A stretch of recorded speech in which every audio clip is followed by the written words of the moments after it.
Electro related है current से। Electro means electric current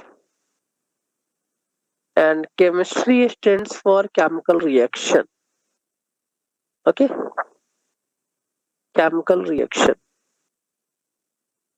तो केमिस्ट्री में ना जो भी केमिकल रिएक्शन इलेक्ट्रिक करंट के रीजन से हो रहा है ना, हम इसी टर्मिनोलॉजी को क्या बोल देते हैं, इलेक्ट्रोकेमिस्ट्री बोल देते हैं। ओके, भार्गव मेरा वॉइस क्लियर है ना, एक बार कंफर्म करना। हाँ सर। ओके ओके, कहीं पे अगर इशू है ना वॉइस का तो बता दीजिएगा आप लोग एक बार, है ना। चलिए देन, अब इस चैप्टर में मेनली हम क्या क्या डिस्कस करने वाले हैं, है ना, क्या क्या मेन पॉइंट्स हैं जिनके रिगार्डिंग अपने को स्टडी करना है ना।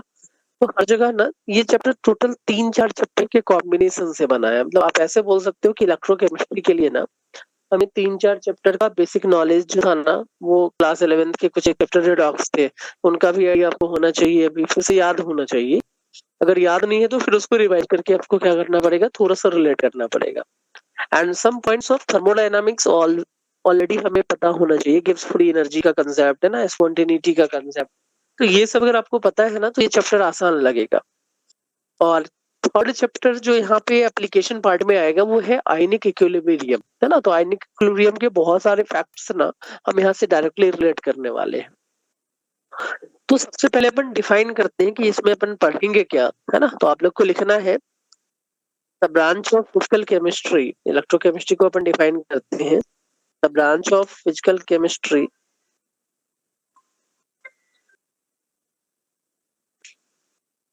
हेलो, हाँ बोलिए मनी सर। तो वहीं पे 5:30 बजे जाएंगे ना, तो वहीं पर नाम जाके लिखवाना पड़ेगा आपको।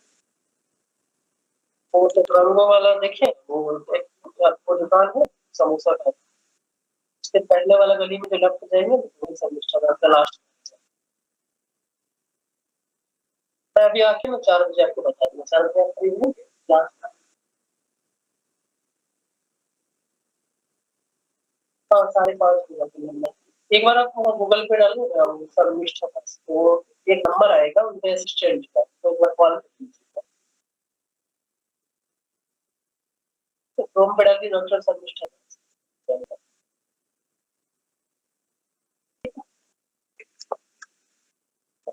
एक नंबर आएगा, देखिए कॉल नाउ करिएगा वो क्लास में।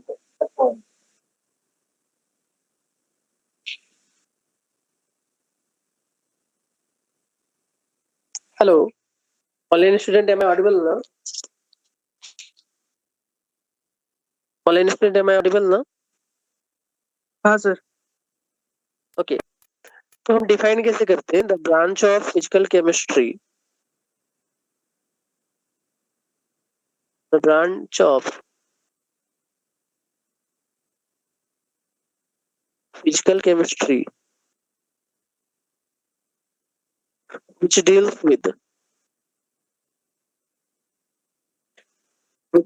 with interconversion of electric current, interconversion of electric current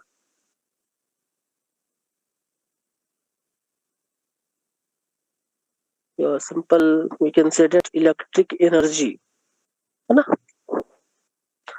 मतलब एनर्जी के टर्म्स में अपन डील करने वाले हैं, electrical energy into chemical energy, into chemical energy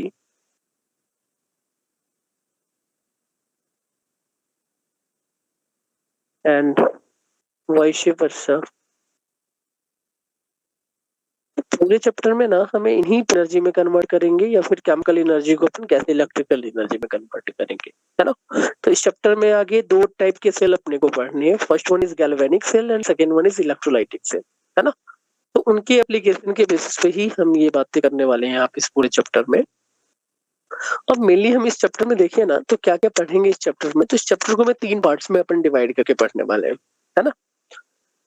तो सिंपल सा मैं लॉजिक लिख रहा हूँ कि इट डील्स विद, मेरा स्क्रीन सबको दिख रहा है ना, कुछ भी अगर प्रॉब्लम आए ना तो आप लोग एक बार इन्फॉर्म कर दीजिएगा। It deals with, first one, 3 he point है पूरे चैप्टर में, बहुत आसान सा चैप्टर है ना। और जेई में हर साल यहाँ से क्वेश्चन पूछने की गारंटी रहते हैं, हर एक के पेपर में एक क्वेश्चन आएगा ही आएगा मेंस में, और एडवांस में भी एक क्वेश्चन रहता ही रहता है, कंफर्म है ना, फिक्स है ये। Production of electric current, it deals with production of electric current by chemical reaction, by chemical reaction. और जहां पे अपन केमिकल रिएक्शन से इलेक्ट्रिक करंट का प्रोडक्शन करते हैं ना, इस टाइप के सेल को अपन गैल्वेनिक सेल बोलेंगे, गैल्वेनिक सेल, है ना। इसके लिए जो टर्म अपन यूज करेंगे वो है अपना galvanic cell.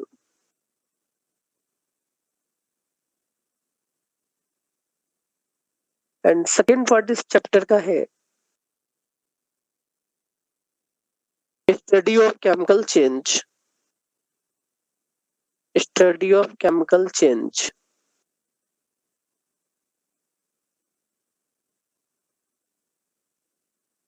Produced by electric current, electric current. ये जो अपन स्टडी करेंगे ना, ये इलेक्ट्रोलाइटिक सेल में करने वाले हैं, electrolytic cell. And third factor जो मेन रहेगा इस पूरे चैप्टर में वो है कंडक्टेंस, है ना। पूरा जो चैप्टर है ना वो इन्हीं 3 पॉइंट के पीछे घूमता रहेगा, है ना। कंडक्टेंस दोनों में ही बात करने वाले अपन, है ना। गैल्वेनिक में भी कंडक्टेंस की बात करेंगे, इलेक्ट्रोलाइटिक में भी कंडक्टेंस की बात करेंगे। बट गैल्वेनिक में क्या है, हम केमिकल रिएक्शन से इलेक्ट्रिक करंट का फंडा देख रहे हैं, है ना। और एक में study of chemical change produced by electric current, है ना। इसमें इलेक्ट्रिक करंट से जो भी केमिकल चेंज आया ना उसकी अपन बात करने वाले हैं। मेरा वॉइस क्लियर है ना,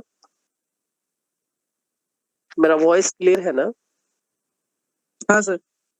ओके। अब चैप्टर में जो पहला पॉइंट अपन डिफाइन करते हैं वो पहला पॉइंट आएगा इलेक्ट्रोड पोटेंशियल। पहला पॉइंट, 1 मिनट के लिए आप लोग वेट करिएगा।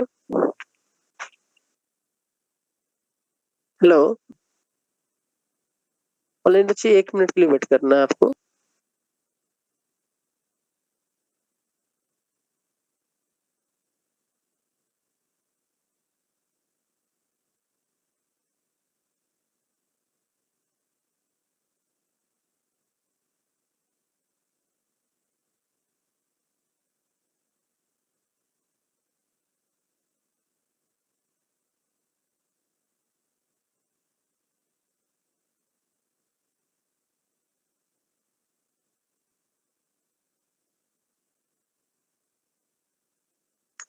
Hello hello online student, am I audible now? हाँ sir. Okay. Next point is electrode potential.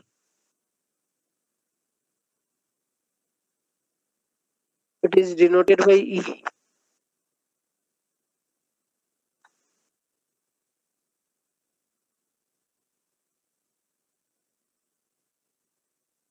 And electrode potential को अगर अपन डिफाइन करेंगे ना तो जनरली इलेक्ट्रोड पोटेंशियल होता क्या है,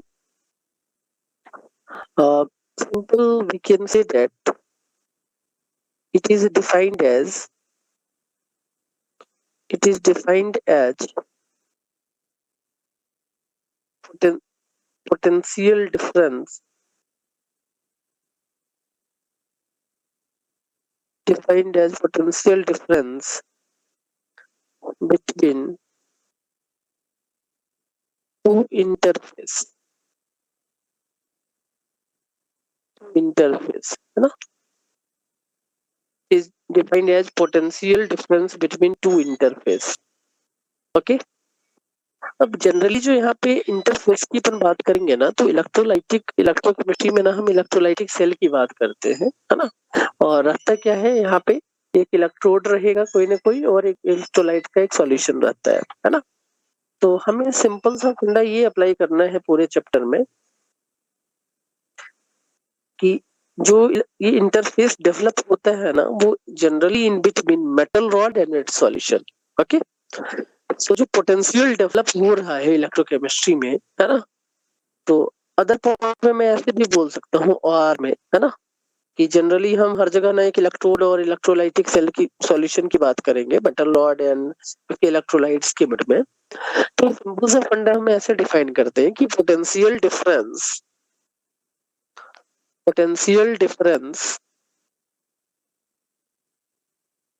developed between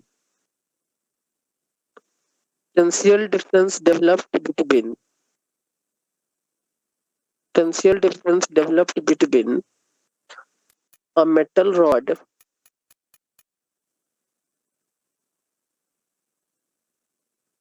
and its solution. Potential difference developed between a metal rod and its solution is known as electrode potential. Okay, अब ये होता कैसे है, तो मैं एक सिंपल सा एग्जांपल लेके चलेंगे कि थ्रू आउट द केमिस्ट्री ना हम इन्हीं एग्जांपल की बात करने वाले हैं हर जगह, कि जब भी अगर कहीं पे इलेक्ट्रो कोई भी एक सेल बनाएंगे ना इलेक्ट्रोकेमिस्ट्री में, है ना, इलेक्ट्रोलाइटिक प्रोसेस करने के लिए, इलेक्ट्रोलाइसिस करवाने के लिए, तो हमारे पास एक कंटेनर रहता है ना, और इस कंटेनर में ना एक मेटल रॉड लेके चलते हैं अपन, या एक कोई भी रॉड लेके चलेंगे इलेक्ट्रोड, है ना, इस रॉड को बोला जाता है इलेक्ट्रोड।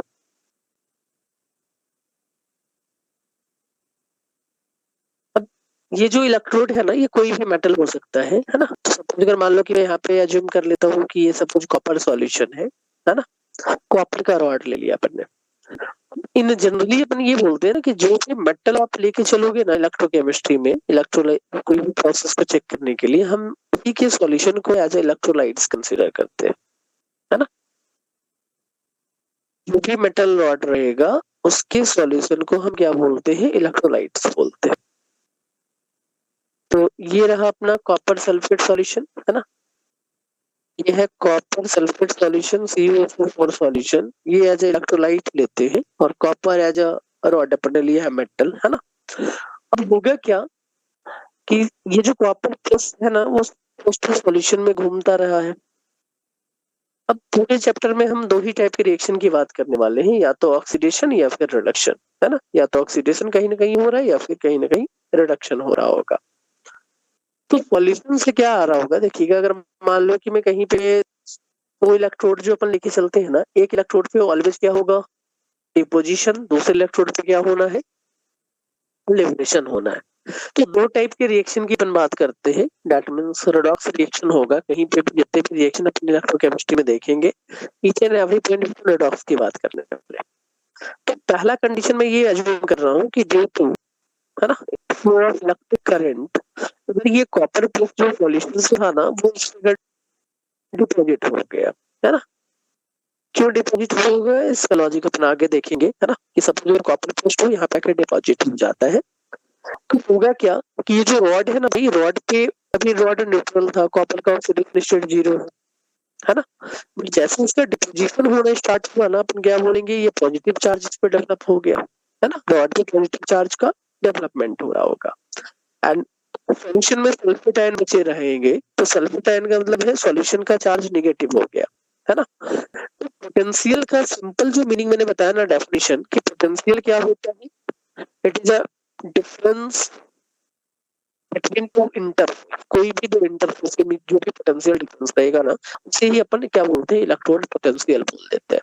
तो रॉड में क्या था भाई, पॉजिटिव, और यहाँ पे क्या था, negative. Due to positive and negative charge हम क्या बोलेंगे, ये दो अलग अलग टाइप के एलिमेंट्स थे, या दो अलग अलग इंटरफेस डेवलप हो गया है ना, और इसी दो इंटरफेस के बीच में जो भी पोटेंशियल लगेगा, इस पोटेंशियल को अपन क्या बोल देते हैं, इलेक्ट्रोड पोटेंशियल बोल देते हैं। आई थिंक ये पॉइंट क्लियर है, आई थिंक ये पॉइंट क्लियर है ना, M I Audible?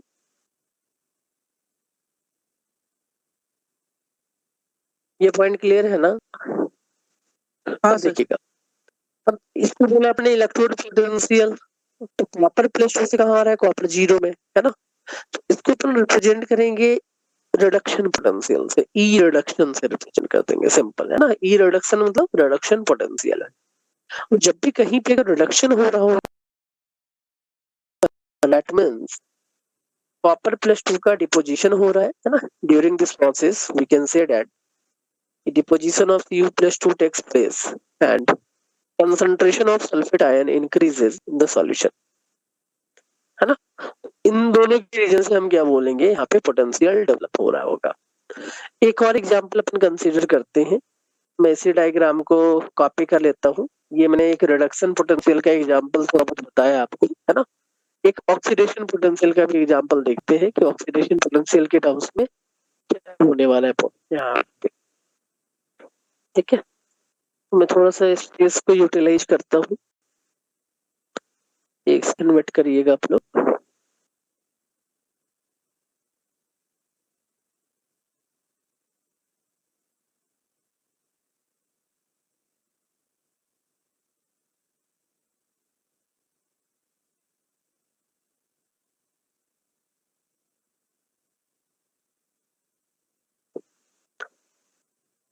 Oxidation potential के लिए ना, सपोज अगर मान लो मैं कोई दूसरा मेटल ले लेता हूँ, सपोज अगर अपन ने जिंक ले लिया या कोई भी मेटल आप ले सकते हो, है ना।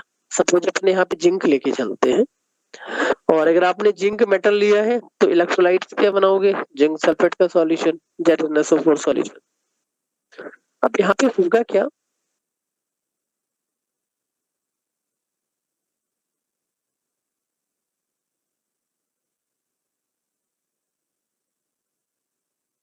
सेकेंड पार्ट में अपने ऐसी बात कर रहे हैं, है ना। ऑक्सीडेशन अगर कराना है तो मैंने जिंक सल्फेट का सॉल्यूशन लिया था और इससे जिंक रॉड का ना लिबरेशन करा रहे हैं। पहले वाले में केस में क्या था, डिपोजिशन हो रहा था मेटल का, है ना। अब इस वाले कंडीशन में मैं ये एज्यूम करके चल रहा हूँ कि liberation of metal takes place. जैसे ही आपने इसको इलेक्ट्रिक करंट के साथ अटैच किया होगा, कुछ ना कुछ ये मेटल जो है ना वो सॉल्यूशन में Zn+2 के फॉर्म में आ गया। अगर मान लो कि मेटल Zn+2 के फॉर्म में सॉल्यूशन में आया है, that means in this condition जो रॉड है ना, रॉड क्या हो गया, नेगेटिव चार्ज। पहले रॉड क्या था, न्यूट्रल था। अगर आप इससे पॉजिटिव निकाल दोगे तो रॉड पे कौन सा चार्ज डेवलप हो जाएगा, नेगेटिव। एंड सॉल्यूशन में due to excess of Zn+ ना सॉल्यूशन का नेचर क्या हो जाएगा, पॉजिटिव हो गया।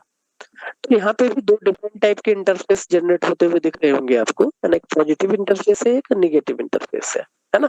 तो due to difference in interface आप क्या बोल दोगे, यहाँ पे भी एक पोटेंशियल डेवलप हो जाएगा, है ना। और इस पोटेंशियल को हम क्या बोल देंगे, ऑक्सीडेशन पोटेंशियल बोल देते हैं। तो अगर मैं इसको भी एग्जांपल के फॉर्म में लिखूं कि हो क्या रहा है ना। तो from rod during this reaction अपन ये बोल सकते हैं कि फ्रॉम रॉड Zn सॉलिड जो है ना वो सॉल्यूशन में आ रहा है Zn+2 एक्वस के फॉर्म में, और 2 इलेक्ट्रॉन यहाँ पर रिलीज हुआ। तो जिंक 0 से +2 ऑक्सीडेशन स्टेट में मूव कर रहा है। दैट मींस हम इसको क्या बोलेंगे, ये है ई ऑक्सीडेशन, है ना, ई ऑक्सीडेशन। एंड सेकेंड केस यहाँ पे हो क्या रहा है, अगर इसकी बात करें तो Zn का लिबरेशन हो रहा है, Zn का लिबरेशन हो रहा है एंड सॉल्यूशन में Zn+2 का कंसंट्रेशन इंक्रीज हो रहा होगा। तो इस लॉजिक के बेसिस पे अपन ये बोल देंगे भाई कि यहाँ पे भी दो डिफरेंट टाइप के इंटरफेस जनरेट हो गए, और इस इंटरफेस के रीजन से जो भी पोटेंशियल डेवलप हुआ है, इसी पोटेंशियल को हम इलेक्ट्रोड पोटेंशियल से रिप्रेजेंट करेंगे। कोई कंफ्यूजन है यहाँ पे, इस पॉइंट में कोई कंफ्यूजन है कि नहीं का भी?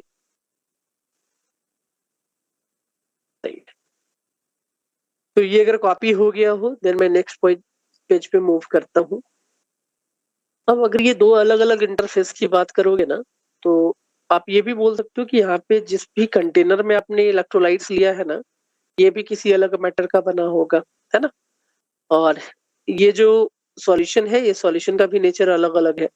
तो यहाँ पे भी हम क्या बोल सकते हैं कि इंटरफेस डेवलप हो जाते हैं। तो जहाँ पे भी दो डिफरेंट टाइप के बॉडी का कांटेक्ट आएगा ना, आप क्या बोलोगे, वहां पे कोई ना कोई एक इंटरफेस जनरेट हो ही रहा होगा। इलेक्ट्रोकेमिस्ट्री में हम उन्हीं पोटेंशियल को जनरली मेजर करते हैं। कुछ ऐसे भी पोटेंशियल डेवलप होंगे जिनको हम नेग्लेक्ट करके चलते हैं। तो इसके लिए मैं नोट में एक पॉइंट लिखा रहा हूँ, है ना। इस नोट के पॉइंट को हमेशा कंसीडर करते हुए अपन इलेक्ट्रॉन पोटेंशियल की बात करते हैं। तो नोट में एक स्टेटमेंट लिखना है आपको, it is difficult to determine, it is difficult to determine, it is difficult to determine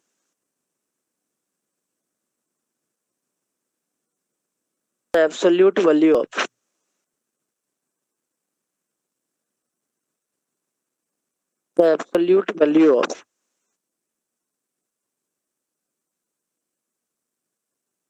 electrode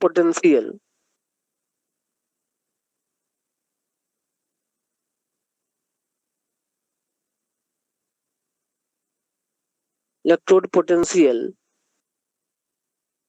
due to generation of different interface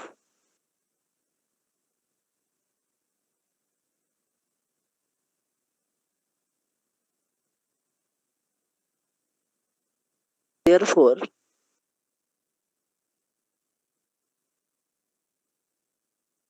electrode potential therefore electrode potential are measured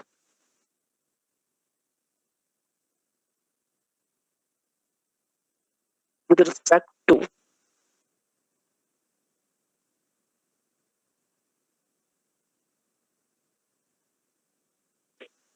a standard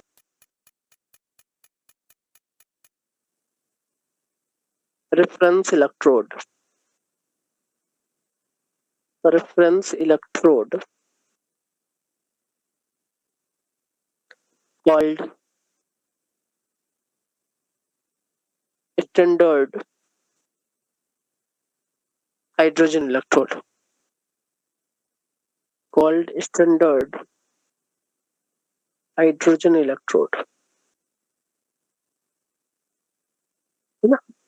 तो जब भी अपन कहीं पे भी ना, हर जगह interface develop होने के रीजन से पोटेंशियल डेवलप हो रहा होगा, तो अपन क्या करेंगे ना कि हर इन सारे जो डिफरेंस है ना उनको एक फिक्स पॉइंट में कन्वर्ट करने के लिए हम ईच एंड एवरी कंडीशन में स्टैंडर्ड इलेक्ट्रोड लेके बात करेंगे और स्टैंडर्ड इलेक्ट्रोड के अकॉर्डिंग टू पोटेंशियल कैलकुलेट होता है।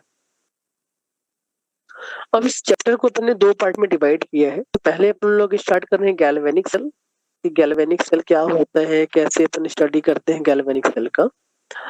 और गैल्वेनिक सेल का जो एग्जांपल है ना वो डैनियल सेल है ना। तो कहीं कहीं पे लिख देगा डैनियल सेल, है ना। डैनियल सेल का वर्किंग मॉडल क्या होता है, तो डैनियल का मतलब अपन क्या बोलेंगे, गैल्वेनिक सेल की बात कर रहे हैं। अब ये होता क्या है गैल्वेनिक सेल, तो अपन ऐसा रिप्रेजेंट करते हैं, इसको डिफाइन करते हैं, the cell in which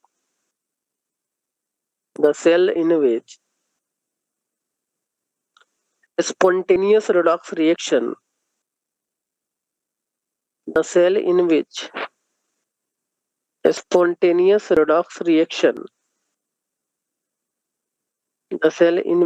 spontaneous redox reaction takes place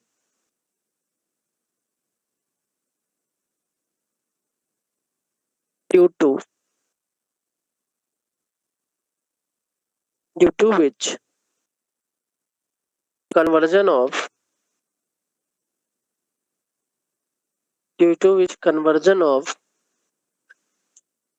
chemical energy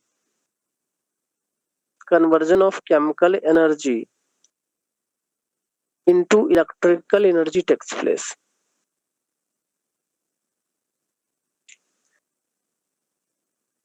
Conversion of chemical energy into electrical energy takes place.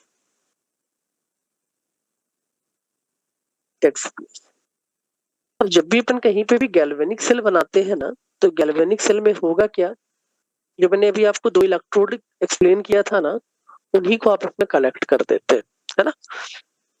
अब रेडॉक्स रिएक्शन है, तो रेडॉक्स रिएक्शन का मतलब क्या बोलेंगे कि एक जगह ऑक्सीडेशन होना चाहिए, दूसरी जगह रिडक्शन होना चाहिए, है ना। तो मैं पहले अभी एक सेल बना दे रहा हूँ, आगे चल के अपन इसका कंस्ट्रक्शन देखेंगे कैसे होता है, सॉल्ट ब्रिज के भी फंडे की बात करते हैं, है ना।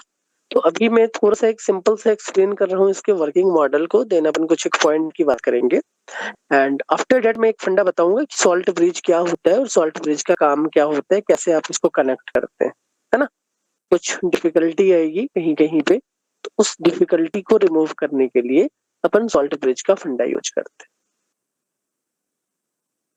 तो मैं एक डेनियल सेल कंस्ट्रक्ट कर रहा हूँ, देखिएगा। तो आपने दो इलेक्ट्रोड लिया है, ये मेटल रॉड था। जो मेटल रॉड लेके अपन चलेंगे ना, उसी मेटल रॉड का यहाँ पे सॉल्यूशन एज ए इलेक्ट्रोलाइट लेके चलना है। उसी मेटल रॉड के सॉल्यूशन को एज ए इलेक्ट्रोलाइट लेके चलना है अपने को, है ना। सेम फंडा यहाँ पे भी है।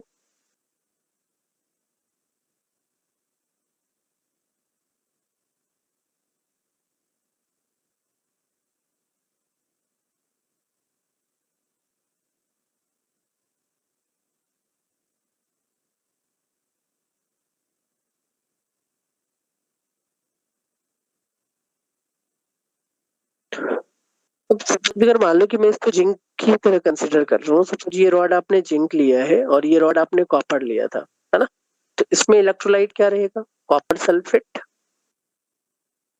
और इसमें इलेक्ट्रोलाइट क्या लेके चलेंगे अपन, जिंक सल्फेट, ZnSO4। अब होगा क्या कि इस मेटल से Zn+2 का डिपोजिशन होता है सॉल्यूशन में, है ना, Zn+2। तो इस रॉड पे निगेटिव चार्ज डेंसिटी आएगा, इलेक्ट्रॉन, है ना। तो बोलेंगे इस रॉड पे क्या है, एक्सेस ऑफ इलेक्ट्रॉन आ गए होंगे, और सॉल्यूशन में पॉजिटिव चार्ज इंक्रीज हो गया है।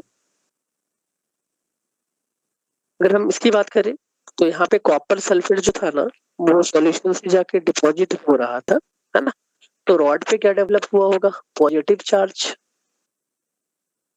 एंड सॉल्यूशन में क्या है, निगेटिव चार्ज। जितना पॉजिटिव रॉड पे रहेगा सॉल्यूशन उतना निगेटिव, टोटल इलेक्ट्रिकली न्यूट्रल होना चाहिए, है ना। अब देखना, इस रॉड पे अगर पॉजिटिव चार्ज डेवलप हो रहा है ना, तो हम बोलते हैं कि जो भी इलेक्ट्रोड आप बनाएंगे ना, उसका चार्ज पॉजिटिव होगा, है ना। तो इस रॉड को बोलते हैं अपन कैथोड, और यहाँ पे चार्ज जो डेवलप हुआ है वो पॉजिटिव हुआ है। ये जो रॉड रहता है ना, इसको बोलते हैं अपन एनोड, और एनोड पे चार्ज कौन सा डेवलप हुआ, निगेटिव चार्ज डेवलप हो गया। अब अपन जब इस इलेक्ट्रोड को ना बैटरी के साथ कनेक्ट कर देते हैं,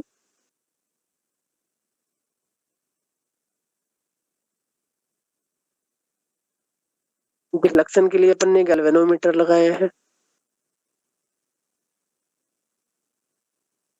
एंड मेजरमेंट ऑफ करंट के लिए ना हमने यहाँ पे वोल्ट मीटर भी लगा दिया, ठीक है। अब देखिएगा, किस रॉड पे इलेक्ट्रॉन डेवलप हुआ था, इस वाले रॉड पे इलेक्ट्रॉन है, तो ये इलेक्ट्रॉन क्या करेगा, इस सर्किट में मूव करेगा, है ना। इलेक्ट्रॉन ऐसे मूव कर, क्या क्या फिर से बोलिए। सर आप बोलेगा करंट मेजर करने के लिए वोल्ट मीटर लगा है, वोल्टेज मेजर करने के लिए वोल्ट मीटर। नहीं sorry, voltage measure, potential measure करने के लिए, ठीक है। हेलो हाँ रजीत, सर। पोटेंशियल हाँ मेजर सर। करने के लिए, ठीक है। ओके, अब देखना, अब जैसे ही आपने इसको इधर मूव कराया होगा ना, तो ये इलेक्ट्रॉन यहाँ पे आ रहा होगा। अब आपने एक फंडा ये पढ़ा होगा कि इलेक्ट्रॉन की फ्लो के अपोजिट डायरेक्शन में ना करंट का फ्लो होता है। तो इधर इलेक्ट्रॉन आया था, इसके अपोजिट डायरेक्शन में हमने क्या कर दिया भाई, करंट का फ्लो कर दिया, है ना। अब ये जो है ना वोल्ट मीटर, ये क्या करेगा, इस सेल की टोटल पोटेंशियल को मेजर करता है। अब यहाँ पे अगर अपन रिएक्शन की बात करें ना, रिएक्शन क्या हुआ है, तो इस कंटेनर में क्या दिख रहा होगा आपको कि जिंक सॉलिड जो है ना वो Zn+2 में कन्वर्ट हुआ है, Zn+2 एक्वस एंड 2 इलेक्ट्रॉन, ठीक है। और इस कंटेनर में क्या हुआ है कि ये कॉपर ने यही 2 इलेक्ट्रॉन एक्सेप्ट किया होगा, और किस में कन्वर्ट होता हुआ दिख रहा होगा भाई, कॉपर सॉलिड में कन्वर्ट हो गया। तो एनोड के नीचे ना, और जिंक 0 से +2 में कन्वर्ट हो रहा है। दैट मींस अपन क्या बोलते हैं कि कभी भी अगर कहीं इलेक्ट्रोलाइटिक सेल अगर फॉर्मेशन करते हैं अपन, तो ऑलवेज एनोड पे क्या होता है, ऑक्सीडेशन होता है। ये साइन कहीं कहीं चेंज भी हुआ, negative positive positive negative, but ये प्रोसेस जो है ना ऑक्सीडेशन रिडक्शन का, वो कभी चेंज नहीं होता है। एंड इस इलेक्ट्रोड पे क्या हुआ भाई, कॉपर +2 से कॉपर 0 में कन्वर्ट हुआ। That means reaction will takes place, reduction will takes place, है ना। तो हम एक जनरलाइज पॉइंट ये बताते हैं कि गैल्वेनिक सेल एनोड पे क्या होता है, ऑक्सीडेशन, एंड कैथोड पे क्या होगा, रिडक्शन। एनोड का चार्ज क्या होता है, निगेटिव, कैथोड का चार्ज क्या होता है, पॉजिटिव होता है। एंड एक टर्म यहाँ पे और आपने लिखा है कि स्पॉन्टेनियस रिडक्स रिएक्शन है। तो स्पॉन्टेनियस रिएक्शन के लिए ना हम थोड़ा सा थर्मोडायनामिक्स चलेंगे, है ना। थर्मोडायनामिक्स में स्पॉन्टेनिटी किस पे डिपेंड करता था, गिब्स फ्री एनर्जी वाले कंसेप्ट, है ना। तो गिब्स फ्री एनर्जी में अपन एक पॉइंट ये लिखा था कि अगर कहीं पे delta G cell less than zero रहे ना, for spontaneous process delta G should be less than zero. तो अगर गैल्वेनिक सेल के लिए ना डायरेक्ट क्वेश्चन अगर पूछ ले कि डेल्टा जी सेल का वैल्यू क्या होता है, तो आप क्या बोलोगे, it will be less than zero, है ना, due to spontaneous nature. Is it clear? Am I audible ना? हाँ सर। हेलो। तो ड्यू टू स्पॉन्टेनियस नेचर ना delta G cell will be less than zero. Is it clear? भाई ये clear है ना सबको? भाई ये क्लियर है ना कि नहीं? ओके। अब इसी में अगर सेल रिएक्शन की बात करें ना, अब देखो सेल पोटेंशियल हम कैसे निकालेंगे सेल के रिएक्शन से। तो जब हम इन दोनों रिएक्शन को कंबाइन करके लिखते हैं ना, तो इस रिएक्शन को आप क्या बोलोगे, सेल रिएक्शन बोलेंगे। जेडन सॉलिड प्लस का कॉपर प्लस टू एक्वस, और ये आपस में कंबाइन होकर क्या बना रहा होगा, Z n plus two aqueous copper in solid state, है ना। तो ये है अपना सेल रिएक्शन। अब इस पूरे गैल्वेनिक सेल में ना हम कुछ नोट में पॉइंट लिखते हैं, है ना। डायरेक्ट यहाँ से क्वेश्चन जो पूछने के चांसेस रहेंगे, मैं सिंपल सा कुछ कंसेप्ट लिख रहा हूँ ट्रू फॉल्स वाले लॉजिक के बेसिस पे। तो आप क्या बोलोगे, गैल्वेनिक सेल का जो रिएक्शन होता है ना, वो रेडॉक्स रिएक्शन है। गैल्वेनिक सेल का जो रिएक्शन है वो क्या है भाई, रेडॉक्स रिएक्शन है ना। सेकेंड पॉइंट कि ऑक्सीडेशन और रिडक्शन है